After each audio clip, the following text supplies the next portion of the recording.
Welcome to the moment that changed everything, where we interview notable creative people to gain insights into how they got started and learn more about the moments that shaped them and their careers.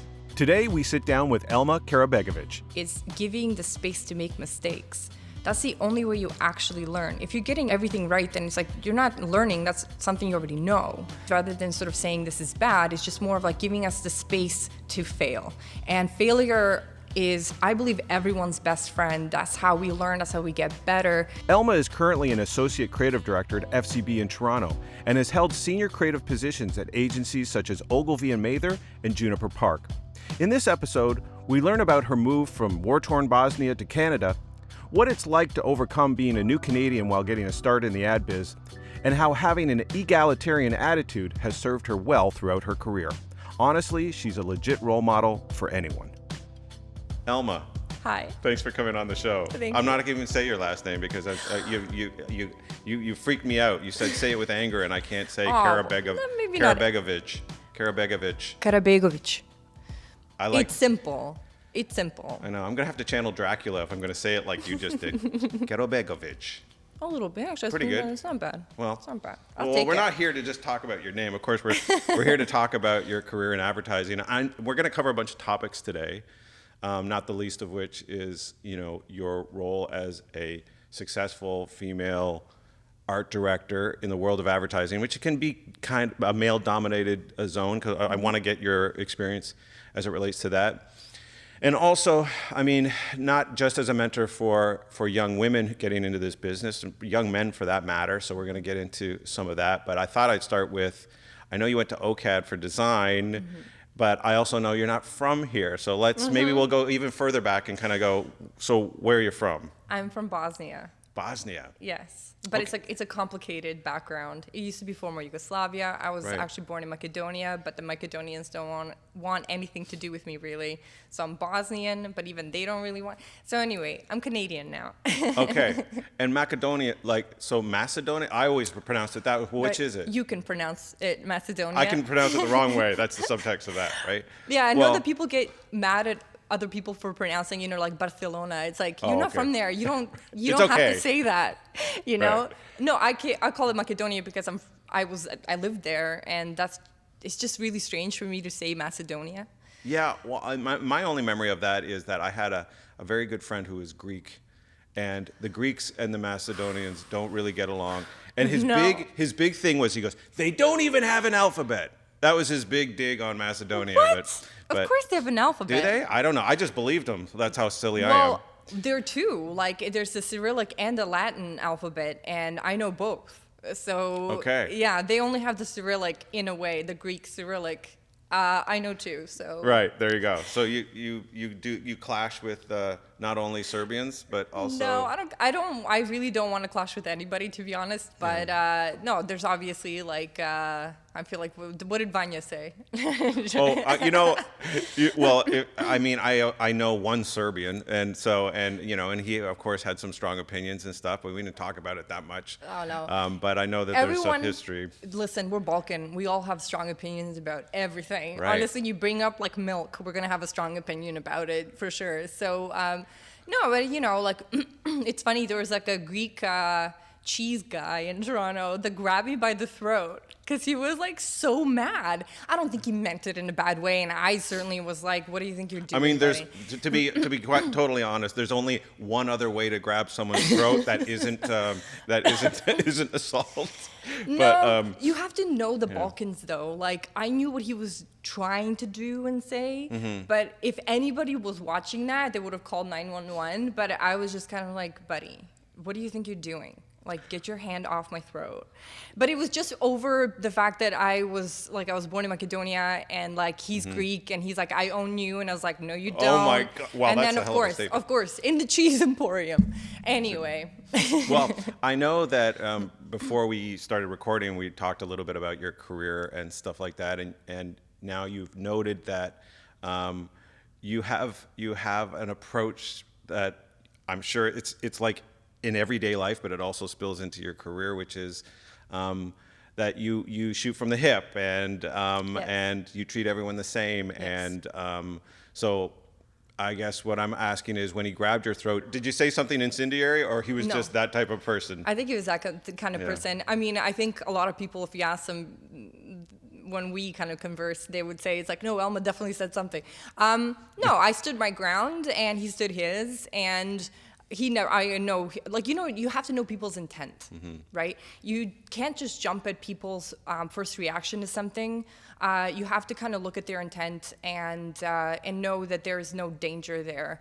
And if you have to educate somebody, then that's your opportunity to educate. But jumping and reacting to something right away is not the right way to do it, I think. So I just kind of stayed calm because I knew that he was not meaning anything by it. Right. And then, yeah, of course, like, that's just kind of like, ha, ha, ha, ha, get out of here, I'll kill you. But it's all a joke. Okay, so how did you get into design? You, like, as I said, you went to OCAD for design. So, but like, what led up to that point? Okay, so I went to Central Peel Secondary School in Brampton.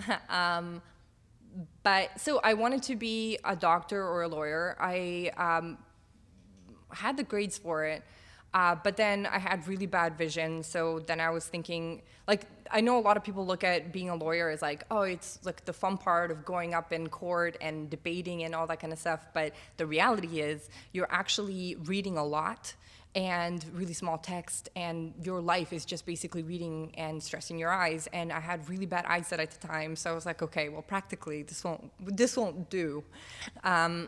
So I gave up on being a lawyer, and then being a doctor, I'd gone through a few breaks and dislocations and everything, and I was like, oh man, it's not that I can't do it, it's just that, like, it would make me cry to see people in pain every day. So I just gave up on that, and I was like, what do I have left? And I'm a realist painter and artist, and so, but when I talked to my father about it, he was like, well, I'm not supporting you being an artist, starving artist, so figure it out. Yeah. So I went to my guidance counselor, and I was like, okay, look, this is my issue. You know, I kind of laid it all out, and he said, okay, well, here's this really thick book of, the guidance counselor book of, like, careers.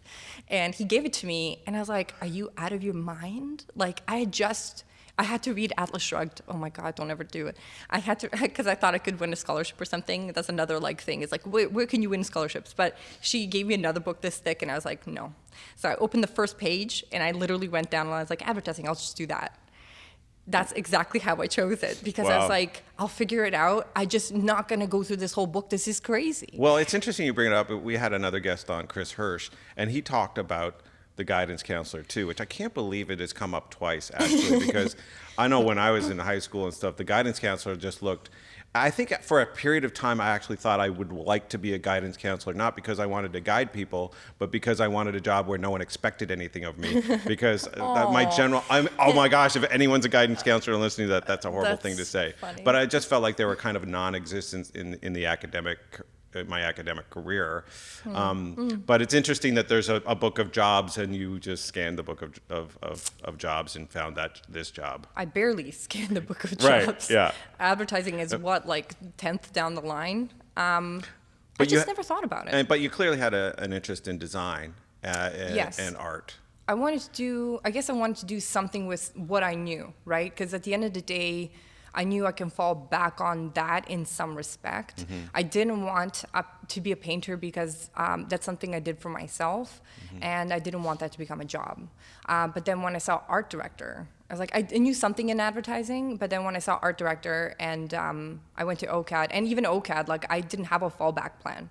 I was like, what's the best? OCAD? Okay, I'll just do that.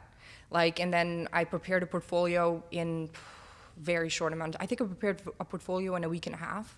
I did two paintings. It was really ambitious, but I went in with a fine art portfolio, and even with that, like, the guys who looked at it, they're like, you should be in the art stream, and I was like, no, I want to be in the design stream, and he's like, but you don't have anything in here having to do with advertising, and I was like, isn't that your job to teach me? Right. And then they gave me the scholarship too. They were just like, they didn't care, because I was like so ballsy in the room, like. I was just like, this is what I want. Why are you creating problems for me getting it? You know, Well, like, it just didn't make any sense to me. Well, and I think when you think about that time, for most people, that time in their lives, they're trying to make their way, and at the same time, you're new to the country. So what's that experience? I mean, Being new to the country, or well, being in that period of your life, trying to find a pathway to a career, and also learning new things in a new country.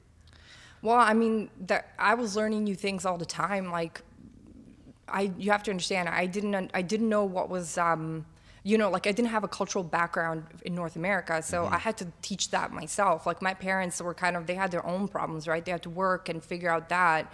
So I had to teach myself everything else, like music, I taught myself to, like, you hear something and you're like, what is that? And then you find out it's the Beatles and you're like, okay, that's cool. What's this? And like, I found out that I really liked heavy metal. And then like you find these things out as you go, but it's really interesting to find that out for yourself and not really have a guide. And then even having to come into school and everything, like English class was difficult because some things don't come naturally, and sometimes I lose the English word, right? And I only have the Bosnian word stuck in my head, and it's like, oh, like how do I get through this conversation? Because now for some reason my brain is switching to Bosnian.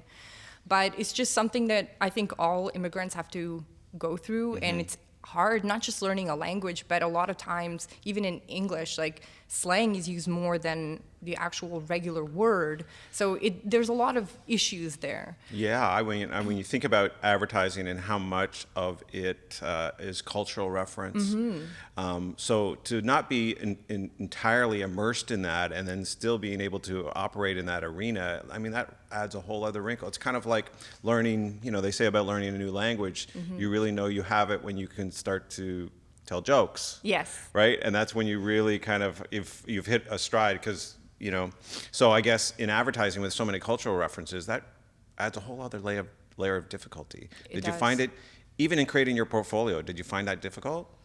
Which portfolio? The one going out to of OCAD? Out of OCAD, actually, that's I actually threw out my entire portfolio in OCAD because I really needed to win the scholarship for the 4th year with Draft FCB and Leo Burnett. So I saw my competition and we all had the same stuff.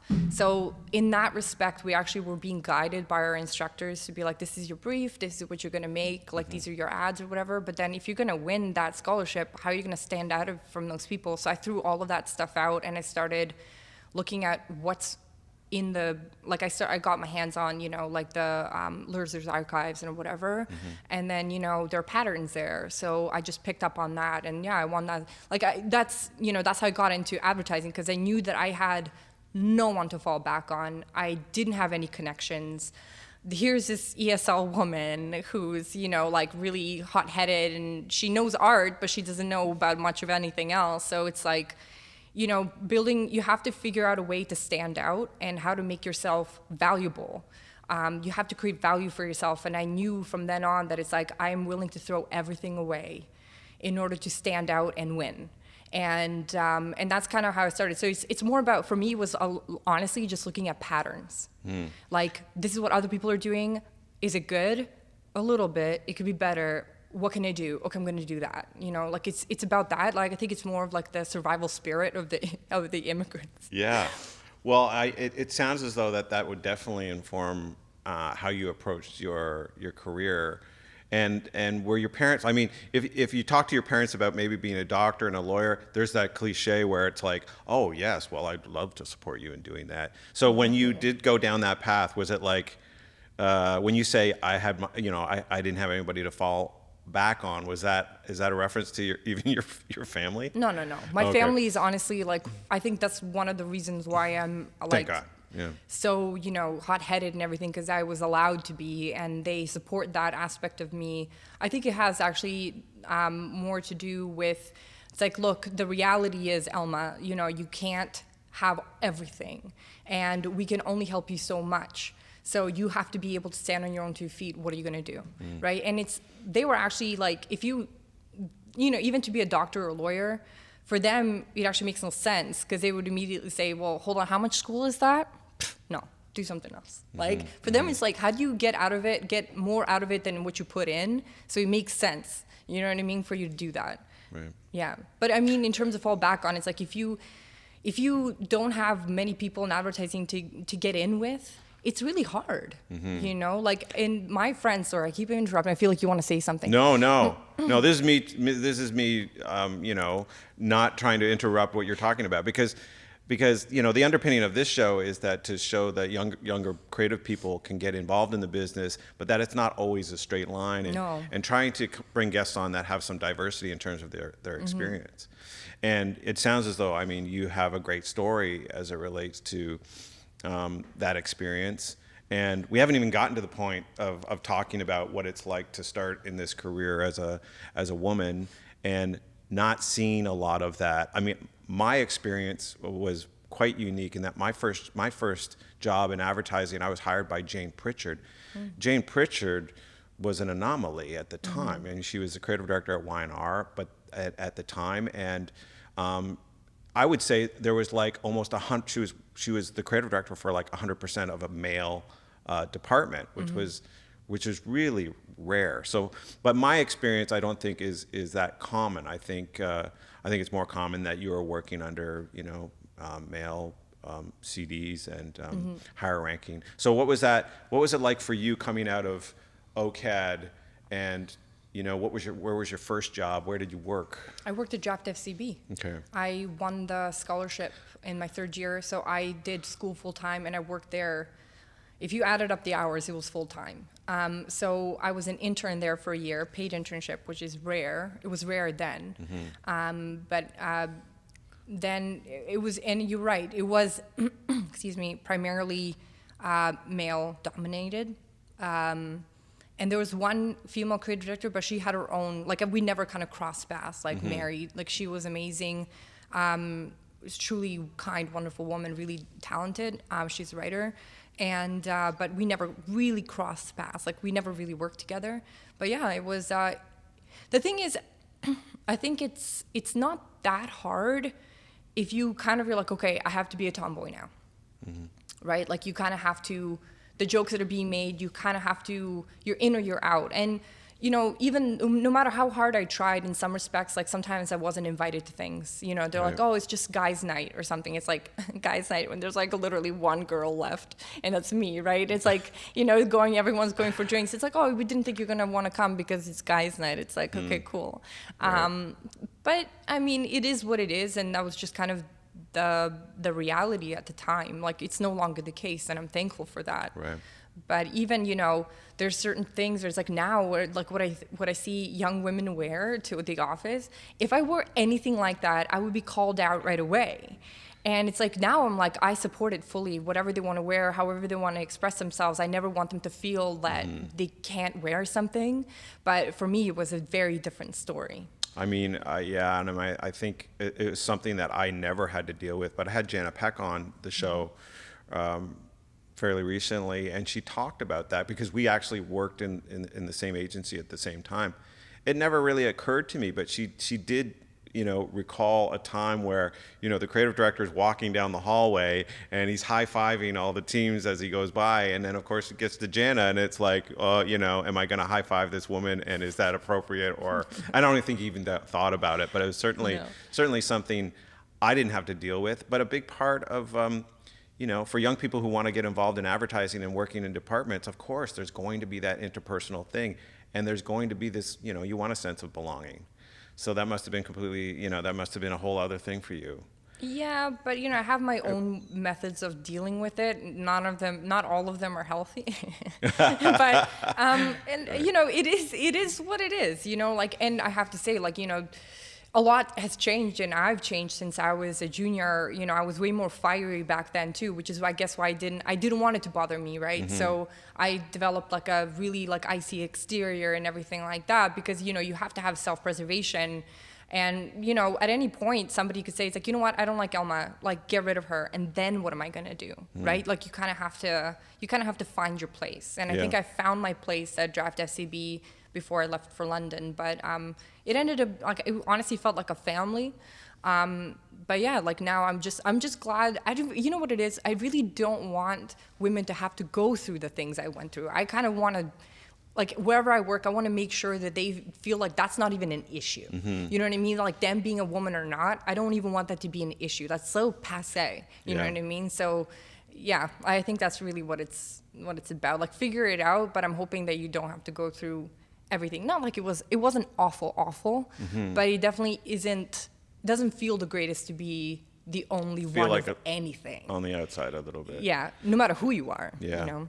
I think I'm gonna revisit this with another question, but I want to get to who showed you the ropes and who took you under their wing and who was your mentor and why.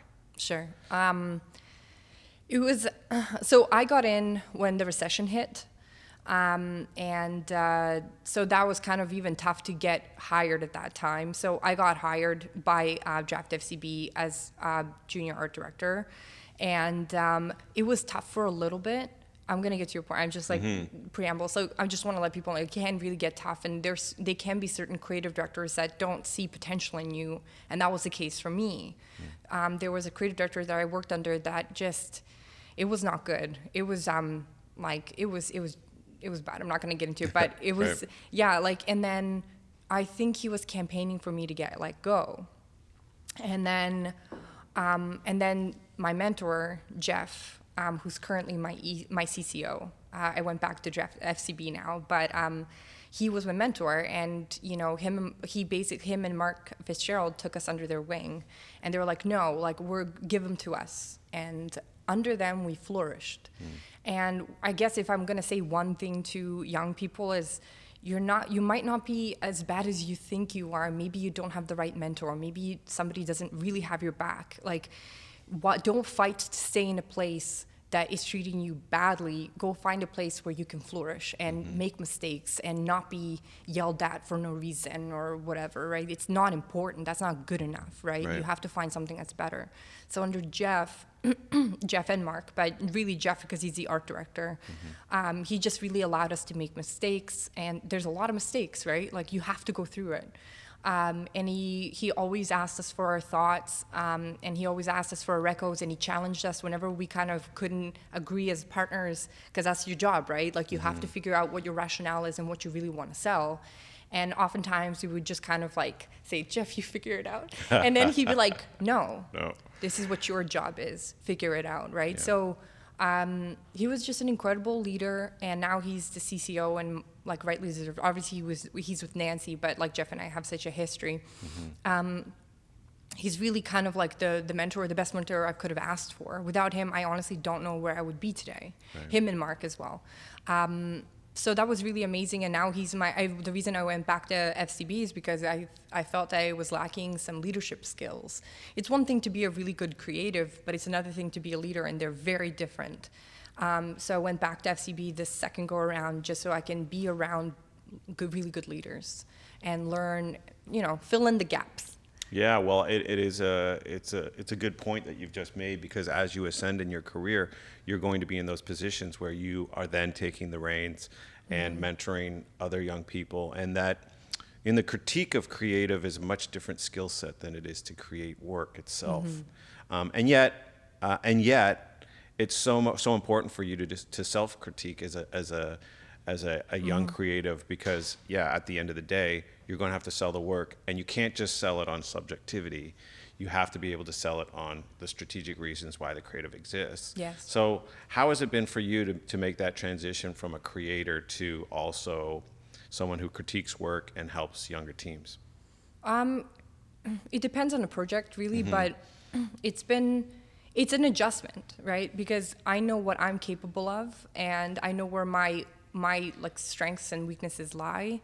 When you're dealing with when you're mentoring younger people, they don't know yet what they can fully do. So it's sort of like it takes a lot for me to step back and sort of say, this can be better. I don't like that feedback. That means nothing. Like, what does that mean? Oh, keep going. That's not feedback, right? It's like you're just spinning people's wheels, like they're shooting in the dark. That's not cool. That's right. Because I didn't like that myself. So I really, I think a lot more about what I want to say, because number one, I want to make sure that they're motivated, and number two, I want to make sure that I'm not asking more than they can do, Right. because it's not fair to ask a junior to do a senior level's level of work, then they would be senior, right?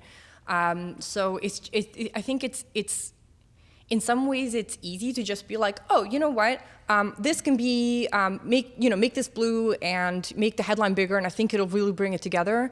And so in some respects that's easy, but when it comes to concept, it's hard. But then in some respects, I'm like, oh man, it'll be a lot easier if I just do it. Right. So, but that's not your role anymore. You have to just nurture. Yeah. Right? I mean, you can. The parenthood analogy is a good one as it relates to even just, to being a creative director. I would say that the best creative directors that I ever had were the ones who didn't show you the answer, but tried to guide you in a way. And I think the work got better because you felt like it was your own. Because I think we've all experienced that, where someone maybe takes your idea, does make it better, but you wish that they didn't actually execute it, because then you feel like it's not yours anymore. Absolutely. And I don't know if everyone's this way, but for me, it's like nothing is in my book. Like there's some things that I helped out on, but I truly don't believe I did it. You know what I mean? I don't mind helping, but it's not my idea. If it's not my idea, it's not my book. Like anything that's in my book is mine. Yeah. And I can like definitely say that it is mine. But I don't like slash weasels. I don't know, it's an old term. Yeah, I do recall. No, but there's some people that truly do help, and if you make a meaningful difference, you will get a credit. Sure. But yeah, I'm just kind of, I find what I'm finding now is that in an effort to help people win awards, they'll slash them. But you haven't given them anything more than here's an award that they can potentially get maybe a 10K raise with. They haven't learned anything. Right? So I agree with you that a lot of times, like, somebody else executes it and here's a slash. You got something out of it, except you didn't. Right? You didn't get anything out of it. Well, and I know that there's perceptions out there that even, if there's an author on the work that has won previously too, and you're on the tail end of that, I think most people will probably look at it and give the credit to that person anyway, even despite the fact that you might have been involved. I see a lot of that on LinkedIn. I feel like there's a lot of people who kind of come out and sort of say, hey, I was freelancing there and I did this work and it's now winning everywhere. And they're kind of making that point that it's like, but I was involved in that because as a freelancer, you can fly in and work on stuff and then you're out and you don't necessarily get the credit. I'm very rigid about when it comes to credit. I give credit where credit is due. And I have heard of those stories and I know about them. I don't know them obviously fully because I wasn't there, but if somebody's idea was the idea, that's how they get paid, right? You cannot take someone's name off of the credits list because if they created a Grand Prix work, even though they're a freelancer, they really should be credited with the work correctly. And maybe it's the way that we look at credits to begin with. Like maybe the credits need to be more of like, maybe somebody just kind of helped out a little bit. So maybe those are like the others or something, or like, in some minor way, maybe there's minor role credit. And then there's people who actually helped develop the idea. There has to be a way to distinguish that. But you can't, I would actually sue for that. If I was a freelancer, and I honestly, because think about it, like the way that you get hired is by the awards you win. Right? Because that's the system that we created for ourselves. Now, if a freelancer, for whatever reason they're a freelancer, and they come in and they crack it, and then all of a sudden the agency's like, okay, cool, bye, thank you. And it's like, so now the agency wins a Grand Prix, they can hire whoever they want, they have all kinds of freedoms that a Grand Prix gets you, right? Including, new business, what have you.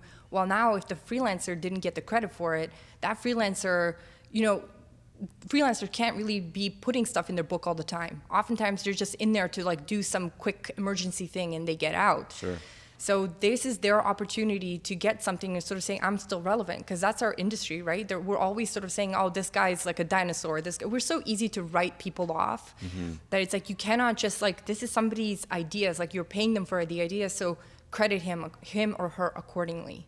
And I fight for those things tooth and nail. Well, it's an interesting subject because I think particularly when you get into, say, pitch scenarios, I can see the reluctance from agencies because there's always that thing where clients want to see the work that's being created, and if they're signing up for an agency, they want to know that that's the personnel that they're going to be working with. And yet, It's not always the case. and that's not always the case. No. And it's that sort of, by publicly giving credit where credit is due, there is that trying to manage it all because, if the work did lead to winning the pitch, clients don't want that bait and switch thing that can kind of sometimes happen where, the ideas that were authored, were brought in. You must have that at your place, right? Like, do you find yourself, I guess the business has changed a little bit in that regard. And I don't know if it has to do with the AOR world has changed a little bit. A You lot. have far more clients who are just going on a project per project basis. So I don't know if that impacts the hiring of freelance staff in order to secure work or to maintain work. I imagine it has changed it a little bit. If the world has gone more to a project per project, it's almost like everybody's freelance. Well, I don't think we care about giving our clients the best possible ideas that they need and they can get. However we get to that is not their problem. They're paying for it, and we want them to be successful in business, and we want to be successful. So whatever tools we need, we're going to get those tools. I don't think I think, like you're saying, everything's changing. I think it's all going towards that anyway. I actually personally believe there's going to be a lot more individual contractors than what we even have today. A lot of the freelancers, think about how top heavy some agencies are and how much you have to pay for that. The more you go into project by project basis, a lot of people are going to, get let go for somebody younger who will accept a lower paying salary, right? Role. So everything is going that way. But I think you have to, the way I look at creatives, and this might be just, a little bit too practical, is like, look, you need everybody in your agency. From the person who cleans the toilets to your CEO, everyone has a role and it's important. They're all a tool in a way. They all have a purpose, right? So if you needed a wrench for the time being, to go get that wrench, and then you don't need it anymore, bring it back or whatever. So, but you can't always have, your Grand Prix winning creatives, like those people are going to get bored. You need to have everybody, right? So it's not, and these are people too, right? And ideas are sometimes dependent on insights. So maybe one person, this freelancer, might have the specific insight that will crack it. Why wouldn't you want to give yourself the best leg up you can, right? And just give this person the money and the credit that they deserve. Sure. That's it. It's all headed that way anyway. I don't know why we're being so fussy about it. Yeah, I don't know. I mean, I guess with every industry, that when there's a straddling or when there are trends at play, there's going to be that tipping point where things become reality and everyone gets on board and everything, and then there's some resistance as it goes that way. But it certainly seems that way, that the old AOR kind of way of things seems to be going by the wayside. And you see a lot of internal departments happening. I mean, if you look at the big banks, have all staffed up with ex-agency people who now have internal departments. So definitely seems to be the reality. Well, the one thing I always say is the best thing that ever happened to us was that Pepsi commercial. That Kendall Jenner commercial. That was truly the best thing that ever happened to agencies, because of course, you can get your own director. You're a client, you're like, okay, well, the agency costs so much. It's like, you have to understand what the value is. It's not about how much it costs. It's what the value is of that agency that it brings to you. They have specific people, specific strategy and accounts and creatives that can bring your brand to life. Now, you could potentially do it yourself. Of course you can. You can also build your own house, right? Why do you get a contractor? You want to make sure that your foundation is strong, so then that way you can continue, because even brands are changing. I really hope that we're going to change environmental laws, and that, like Coca-Cola and Pepsi and all these people are going to have to figure out a way to still have their product and not damage our society and our world. Yeah. It's all headed that way anyway. I think the big thing is that the left part of your brain, it makes you tick a lot of boxes in terms of its practicality. But the other thing that I think will happen, and this is where internal departments are going to have to figure this out, is not just creatively burning out. It is that, yes, the more time you spend on a particular subject, the deeper your knowledge of that subject. But at the same time, something else creeps into that experience. And what creeps into that experience is that it's not fresh anymore, and you take those things for granted. And in some cases, you even assume that the audience knows the depth of knowledge that you do about that subject. I think the more competitive market seems to create better work because you're not affixed to this one subject. You have to keep things fresh because you're moving across a whole different number of things across a portfolio instead of being an internal department where all of your work is one thing. Yes. So this is something that I think that I remember talking to someone about this, is that it ebbs and flows. You're going to have periods of time where there are going to be more internal departments that are created, and then that seems to crumble away because the work maybe starts to suffer, and then they start to go outside for the work again. And this kind of happens back and forth. Whether or not we're now into this period of time where no, internal departments are going to stick where they are is, I guess, remains to be seen. But it seems as though the competitiveness of agencies, different agencies competing for the work, I would think creates better work. It does create better work. Yeah. And yeah, like they hire so many different kinds of people, from artists to, sometimes it's like industrial design people that decided to change careers. Like there's so many different kinds of people in an agency setting. I mean, maybe there's like a solution there that's more of like, some things you do internally, especially your own like HR videos or what have you, because sometimes that even comes to the agencies. Like, why are we making your HR videos? Right. Sure, thank you for the revenue, but like, there's, maybe you can do that. But so maybe it's a little bit, it's a little bit split. Like for your brand, I think it's really hard to create your own brand because you're too close to yourself. You need someone else to kind of like come in and tell you, ooh, actually, that's actually not where you're actually not where you think you are, or you're actually over here, right? Yeah. And also like agency people are like nuts about creativity, right? Like they really want to do a lot of interesting new work and, keep pushing design and keep pushing, how content is made and what content says and everything. So I think if you're just kind of in your own little world, in your own little bubble, it's really hard to evolve. And that's what it comes down to. Yeah, I think, maybe I want to segue from that into the other question I wanted to ask you about working in a predominantly male industry, is that I remember when I worked in New York, the big joke was, here we are in this little island and we're creating this work that is meant for everybody in the middle of the country. And whether or not you could dig into the real insights that come from the majority of the people who are buying the product or service. And then when we can then rack focus and come back to the nature of men and women. And for such a long period of time, you had a bunch of men creating advertising that was directed at households that were, by and large, led by women in terms of the consuming products and stuff like that. And yet they did it, and there was a lot of successful campaigns that have done that. And even in my career, I've found that some of those categories are the toughest. I can remember working on cosmetics.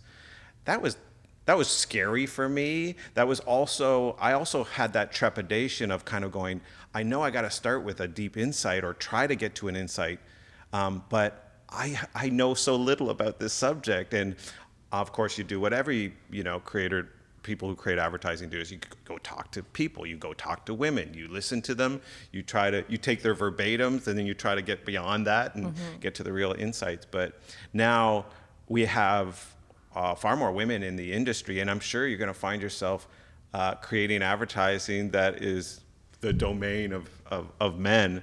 Do you think there's a difference? In terms of way that we speak to some people, yes. But I've just been, like we talked earlier, one of the only women in a creative department. You kind of just have to figure it out and do both. And I didn't find it that hard because I was constantly surrounded by men.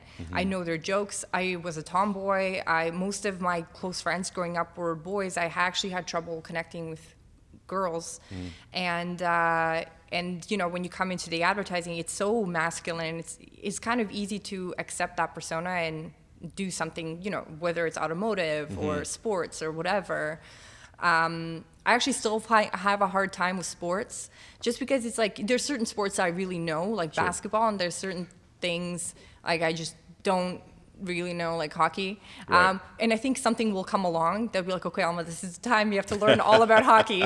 And it's funny that way, you know, that, you know, we become like, I think Chris might have said this, like, I think I watched his version of it, but it's like we become these weird experts on small things, right?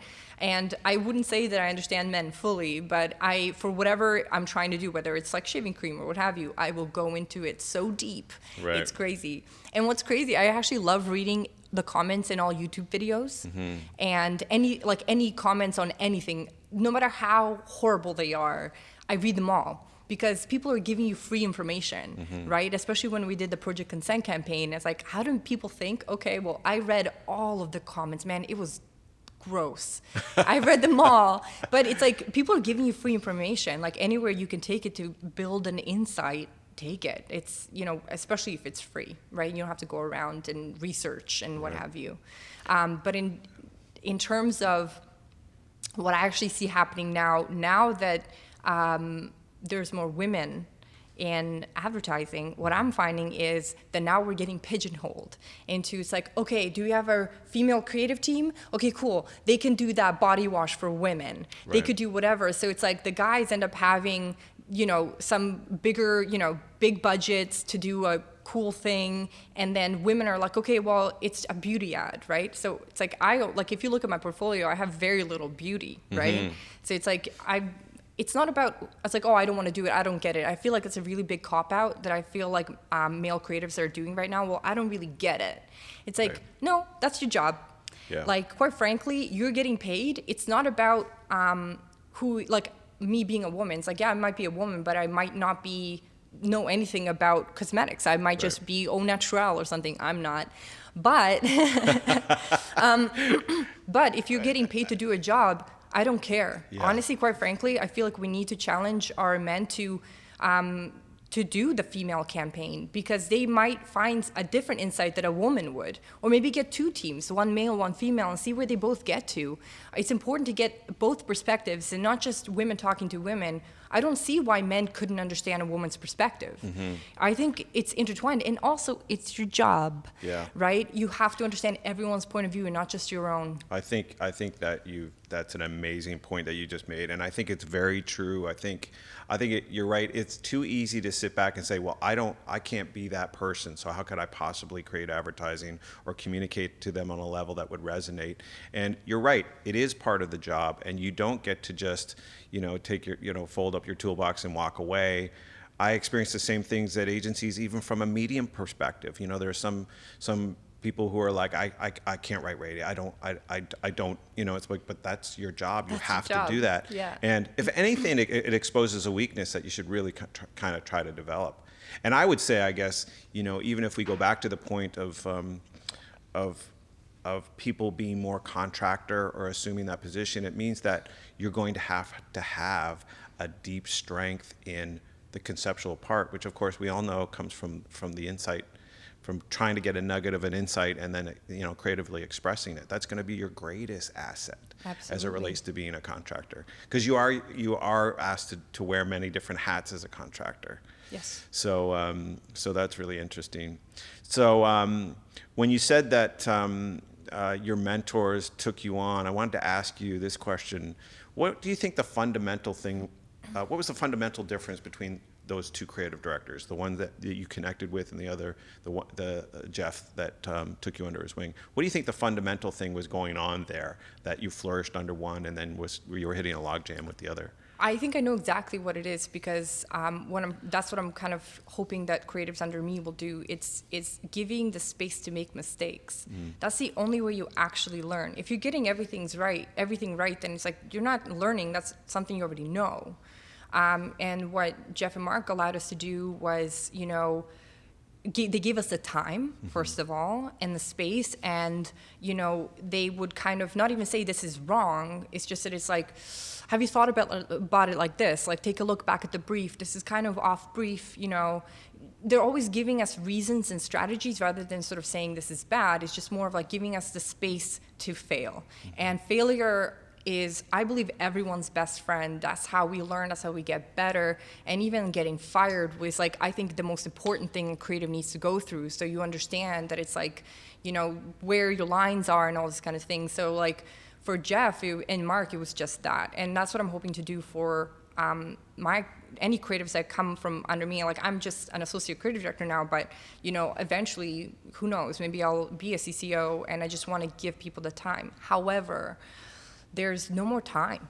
Like nowadays, not only are the budgets small and the timelines are shorter because the budget's small. So if the budget's small, obviously the hours that needed to create that project need to be shrunken down. And that's why I believe some of the things end up going to more senior creatives because they can crack it faster. Yeah. While juniors are not given, they're kind of just, you know, juniors are being pitted against senior teams. That's not fair. Those senior teams should be taking those junior teams and working together so the junior teams are learning. And then that way you can both move forward and the juniors feel like they learned something. I mean, I brought this up with other guests, and I don't even know if it's a theory that is, I think I was challenged at one point by someone who said that they didn't necessarily believe it to be true.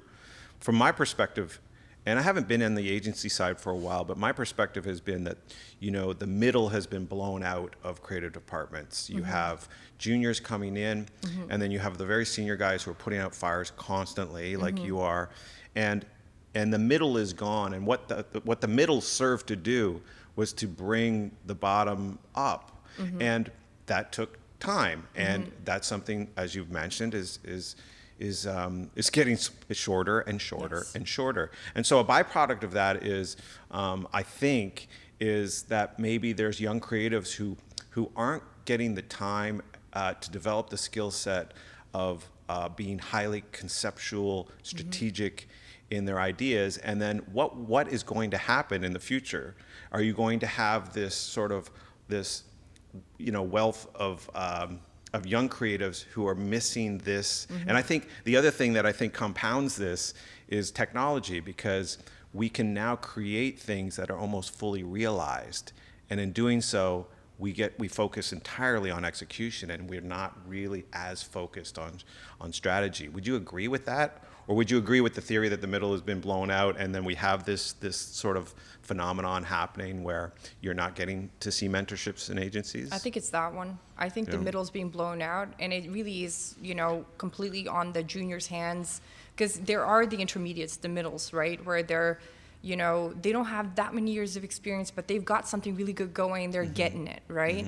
And it's kind of just left on them to the way that, you know, the next job they take, they'll probably take that leap or what have you, but it might be too soon, right?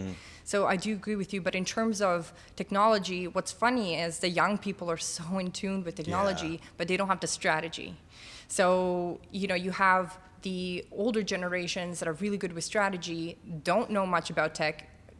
It's silly how little they know about tech. And then there's young people who know all about it, but with no strategy.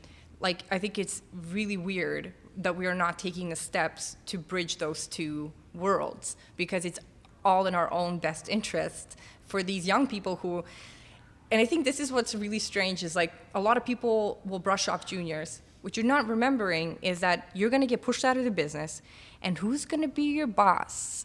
It might be this junior. So why don't you take the time and teach them how to think correctly, so then that way when they're your boss, they're the boss you want to work for. And that's the way we need to be mentoring our juniors. It's like when they're our boss, and you know we're all going to get pushed out. That's just the name of the game. Right. I had a plan B in university. Right. You know what I mean? So make sure that whoever you're teaching, that they are strategic, and then they can push the world of advertising forward. Yeah, I mean, and I think, you know, probably a good point in the podcast to ask you what your advice would be for young creatives, but maybe within your answer you could address this too, which is, if I'm a young creative and I'm hearing this, and no one's exercising that muscle or showing me that I need to resist the urge to execute. I need to start with strategy, get a good foundation on that, and then start to creatively express it, because we all know how the freedom of that, if that the bedrock of it is the idea and it's strategically sound, that there's any number of ways that you can execute it so that you don't get married to a specific creative execution. You can always come back home and kind of go, it's still on this bedrock. We can do this in a number of ways. So what are those young creatives to do, and how do they learn that? It takes, like I said, just I think a lot of failure to sort of realize what you did wrong. But if you can find somebody like a Jeff, where you can at least, they'll always give you they'll always give you a little bit of time just to kind of go through it, and you know, sometimes you might not get it, but kind of do that. For me, the biggest thing was go back to the brief. Always go back to the brief. All the answers are there. They're just properly written incorrectly, right, or whatever. But you got to dig, and if whatever that one true thing is that you want to sell, if that's the truth, then what else could it mean, right? So, but a lot of times, some of the strategies that I help with, some of the junior people that I know, even from my previous agencies, I still talk to them, they ask me questions. If your creative director or somebody senior doesn't have time, then create a strategy.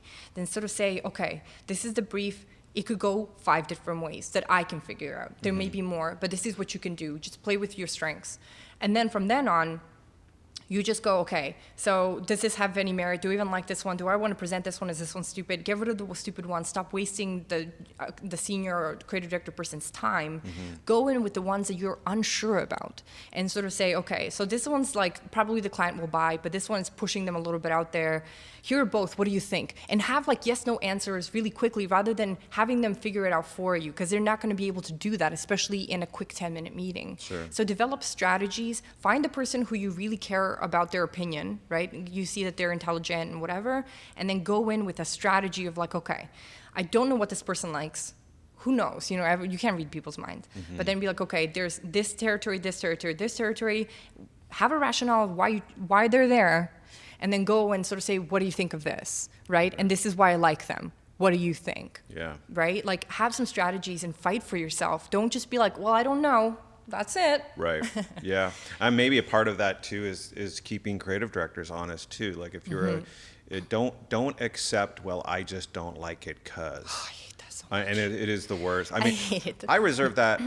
In my experience, it's like I have to forgive a client for that. Like if I get feedback from a client and they say, I'm just not feeling it, which of course, as you said, what am I to do with that, right? As someone who's got to go back to the well and then create something that somehow you do subjectively is that to demand that of creative directors too. If you go into the office and you get blown up and your ideas get blown up, you should reemerge from that office knowing full well why. Yes, absolutely. Yeah, and demanding that of your creative directors is probably a good place for young people to start, is to not say, and you just mentioned it too, which is it's tough because we all know what our bosses like and what they dislike, because we're human. We can see what seems to get through the office. We can see what gets produced. Everyone has a style. And I think for instance, being a method writer or knowing how to adopt a certain style that someone else is and that's a skill in and of itself. But yeah, that game is played where it's like, and you really know you're dead when you sit there in your office with your partner and you go, that person's never going to buy it. Right. It won't even get through this agency because that's not the kind of stuff that we do here. So that's probably a whole other level. Yeah. That's more for the intermediate and senior teams who are playing that game. Yeah. I was going to suggest too that I think you know that you're doing well in your understanding of strategy when you create a new one. And we know that through the creative process, sometimes that happens where you'll have your ideas that were on brief, and then you'll have this other one out here that has a ton of merit. It's not on strategy. It actually represents a new strategy. And then I've been at agencies where they've looked at it and they said, that's actually a better strategy, right? And now what? Well, that's when you fall back on the account teams. I'm a huge supporter of good account people. When I find them, man, I will cling on to them for dear life, because really good account people, I've been in situations where, a script's been over and we're in a different country about to shoot it and the script's over. And a good account person will then be like, okay, clearly this is better, or clearly this has to change. And they know the ways to get in with that client, because just the way we know our creative directors, our account people are supposed to know our clients and know how to preemptively set it up, or at least like put some, like an earworm, or, incept something in them early. So then that way it's not coming as a shock. Never shock anybody in terms of like, oh, I didn't expect this. If you're going in with a date with somebody and somebody catfishes you, Right. it's not fun. Same thing with ideas. Always set the client up for expectations, or at least give them what they thought that they wanted. And if there's something clearly better, then you have to show it to them. It's your responsibility. I think you're absolutely right. I think when you're young too, when you come into departments, there is this combative feeling between account service and creative. I always looked at it like that was never a good thing. Like the best thing you could probably do in your career is, if you do find a good account person, is to be close to them. Yes. Because they're going to be the ones who help get your work through. Yes.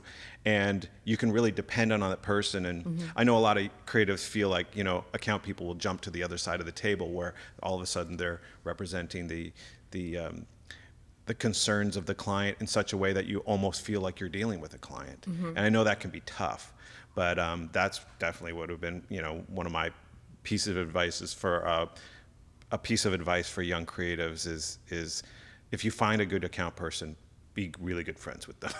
And they strategy. Can save you. You need all of these pieces, man. Like, it's not just you. I think with the creatives, what I find is they're stuck in their own little bubble as well. They only know other little creatives as them, and like, are they all cool or whatever? That's not important.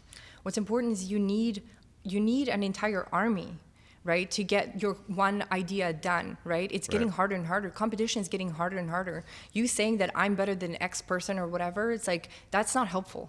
Yeah. Okay, we need to make sure that we get good people on the team to get all the facets done. Now, that's not to say that there are no bad people, but we need to be able to also have the courage to hear some really bad things about ourselves constructively to get better, right? So if this account person is bad, what can we do to get better? Or if they just don't get it, give them a chance. If they get it, then you got to get someone who will. Yeah, I mean, while we're talking about this, I was going to say, I think there's a feeling that younger people are a little bit more fragile than they've ever been, and that if you criticize their work, they really take it personally.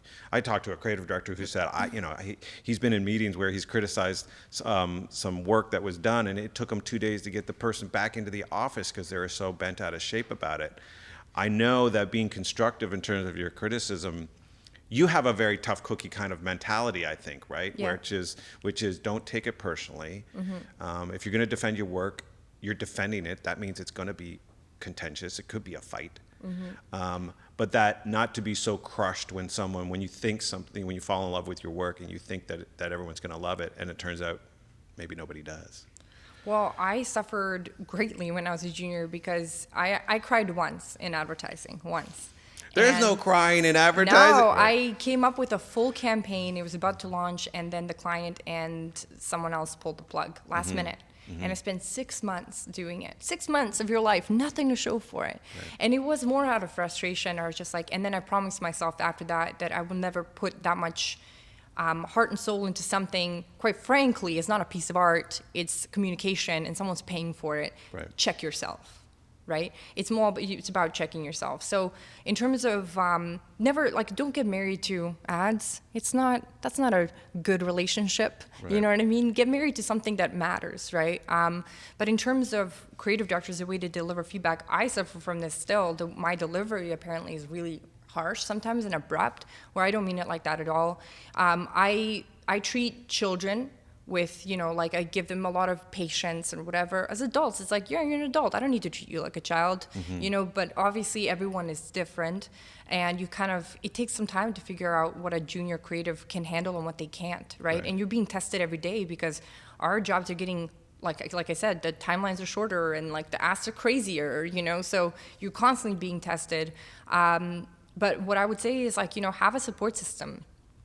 So if sometimes, there have been times where, I was in a bad agency situation and there's no one there you can trust. So have a support system. There's other creatives in the field that might be going through the same thing you are. And maybe, don't just sit there and you could definitely vent, but don't just sit there and vent. Like, figure out a strategy of how you can keep going, because the world is tough. You can't be a crumbling flower, but at the same time, people that are in senior roles have to understand that people are going through things, and I'm still, I have to, I'm going through this myself. Like, remember that this is a human being, like, give them a chance. And if they're young, they don't know anything. Help them understand first before you start coming down on them hard. Sure. Right? So you can't blame somebody for what they don't know. They don't know it yet. Right. Yeah. Yeah. And we're back to the parenthood thing where Yeah. you need a little bit, you need tough love sometimes, but it's your responsibility to actually show them that you shouldn't take it personally. Are you because trying if to it's- tell me to have a child? Yeah, yeah. No, I would never do anything like that. I mean, I have 3 and I wouldn't recommend it. Oh. But yeah, talk about being a tough cookie. But yeah, so what are you doing right now that you're excited about? You did mention that maybe one day in the future you might be have designs on being chief creative officer. Do you see yourself sticking here? How do you see the rest of your career unfolding? I am excited to not know. Listen, advertising as we know it might change completely, and you have to be more flexible in sort of seeing where it's going to take you. Personally, I feel like somebody in advertising who wants to just stay in advertising as the way that it used to be, I don't think this is your business anymore. If you can't cope with the changes, then maybe you need to figure out a different thing. But you have to be flexible now, because the way we're creating content, everything has to always be changing. Now, is that in Canada? Is that in the U.S.? Who knows what the U.S. is going to look like, right? Like, our jobs are completely connected to actual economic growth and everything. If a business loses, then advertising is the first thing to get cut. So, like, I'm open to everything and anything and everything, but our CCOs are even going to be around 10 years from now. Well, it's a great point, and when you look at how media has fragmented over the last decade or more, we could be dangerously close to even to the point where what is a commercial and what is a billboard and dare I say it, what's a tray liner or a shelf talker? I'll be dragged out of here and kind of go, what the hell is a shelf talker? But yeah, I mean, I think, and what's interesting, as an added point on this subject is, we've already talked about how we have an award show kind of culture, and of course award shows are there to make money too, and they continually add more and more categories because as media fragments, they gotta, there's more opportunities, of course. But even understanding, I don't want to sound like, I don't want to sound old, but when you're a junior, sometimes looking at the award show books is a way to get excited about creativity. Well, now, I feel like because everybody, those traditional medias, maybe we're a little bit better at telegraphing the simplicity of an idea. Like, if you could have a billboard that was highly creative, you can look at it and you can understand it immediately. Then we have longer format mediums, even like the one that we're on right now, where we have like 2-hour conversations that people are consuming as content. We get away from that a little bit. Like, what I've noticed over the last number of years is that I actually have to read the write-up of the creative to fully understand it. It's not self-evident when I just look at it. And I guess that's just the nature of media. But let me ask you something. When you're looking at that thing that you don't fully understand, do you think it's targeted towards you? I don't know, like, from a product or service, I think through the weeds I could look at it and go, it's not for me, or it is for me. I don't know. I would say I know I'm revealing myself. The big joke that I make with Josh is that I have a Rogers email account, which is embarrassing. Is it Kojiko or something? Yeah, that's right. Yeah. It's a wonder I'm not dragged out of this studio and stoned in a public square. But I think as it relates to consuming something that's directed at me, I feel like over the last year I've almost finally got YouTube. Like, I think that it's interesting that you can have something so niche that, and you can now, because of the global nature of it, you can have an audience of hundreds and hundreds of thousands of weird people who like to collect stamps and want to see someone on YouTube talk about it. Yeah. So yeah, it really has, changed my mind about. I guess the one thing that we can cling to is that a good idea is a good idea no matter what. Absolutely. And if you're good at coming up with good ideas, then you shouldn't be pushed out. No. So soon. You'll always. Well, I don't personally. If you have really good ideas that are insightful and connect with people, and you're empathetic. Really, if you have good ideas and you're empathetic, you'll be successful. There's just no way around it. Like, people are still going to exist, and people are still going to need things. It's just the way that we do it might change, but you're never going to get pushed out if you come into it with an open mind and say, it's like, okay, well, what's on the plate today? Like, okay, I'm going to come up with an idea. What are the execution? Like, what are the deliverables, right? So just be open to the deliverables rather than being like, oh, I've never done that. I can't do that. Give it to someone else. It's like, no, sit down and figure it out. Stupider people than you have done it. Right. Surely you can do it. You know what I mean? Like, I think it's more of like the defeatist, like, I just don't know that. I'm scared. It's like, what are you scared of, really? Like, just sit down, like, give an hour to it, fully dedicated, you'll figure it out. Like, Right. I truly believe in people. I know you can do it. And if I'm hard on somebody, it's because I know you can do it.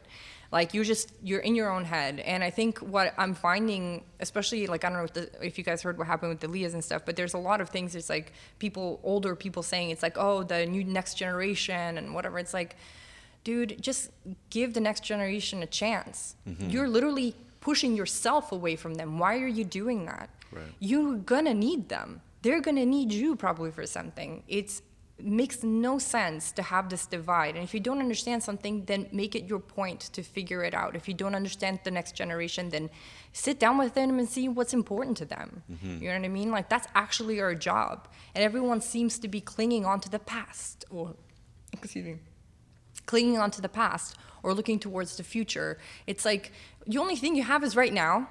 So do a good job now, and whatever happens, just be flexible. So maybe we could wrap up with maybe your best advice for someone who wanted to take on a career like you have in this business. What do you think some of the key advice would be for them? I think you need to figure out your threshold for pain, because advertising it can be really tough. If you get in the right place and, you can get lucky and get a really good brief or whatever, you can get successful quickly or whatever, but oftentimes people struggle. So you need to figure out what is your threshold. Like, if you don't like to work long hours, right? Know that about yourself. It doesn't mean that you're bad at the job or not. It's just that, like, you don't like to work long hours, and maybe being in advertising is not for you, right? If you like to be your own boss, advertising is not for you, because we're all answering to somebody. Even a CCO has a global CCO, or even that global CCO has somebody. Everyone has a boss. You can't just be doing it on your own. If you're not a team player, it's not for you. So just know yourself and sort of figure out what is it you really want to do. Because a lot of people like my friends that are around 20, 22, they still don't know 100% what they want to do. They're just keeping themselves open. Just kind of like go into it and try it. If you fail, you're not a failure. You just, maybe this isn't for you. So for me, it's just more about, if I'm going to, just let them know honestly, it can be long hours. It can be hot-headed people. It could be a lot of egos. But it could also be really rewarding, right? You can move up really quickly and get a lot of money quickly if you're just, if you're open and you're insightful and you do good work. You can also be really, really rewarding. But make no mistake, it's hard work. And you have to wear a lot of hats. The more if you've traveled a lot, the more, if you're artistic or whatever, all of those things are what people are looking for. It's not enough anymore to just be an art director or designer. Art directors are also directors now. Art directors are also illustrators now. You need to have many different things because you have to wear many different hats. The budgets are smaller, so I know that I did props, art direction, makeup, everything all at once for a project because you just have to do it. There's no more money. You have to know how to do everything. And if you don't like to be busy, then find something else. But if you do like to be busy, man, find your people, find the people that think just like you. And then just like go forth, right? Because like you don't know, like you might start your own agency with your friends, like anything can happen. It's kind of an amazing industry in that advertising, can take you to so many different places. You can start here and you can go anywhere you want. So I still think it's a good, viable industry. But if you want to literally be like a lifer in it, there's no pension. Well, thanks so much for being on the show. You know, sharing your insights and your unique perspective from coming from Bosnia, becoming an art director, working as a female in this business. It's been great having you on, and thanks again so much. Thanks for having me. This episode has been brought to you by the National Advertising Challenge, North America's only brief-based challenge that sends winners to Cannes, France.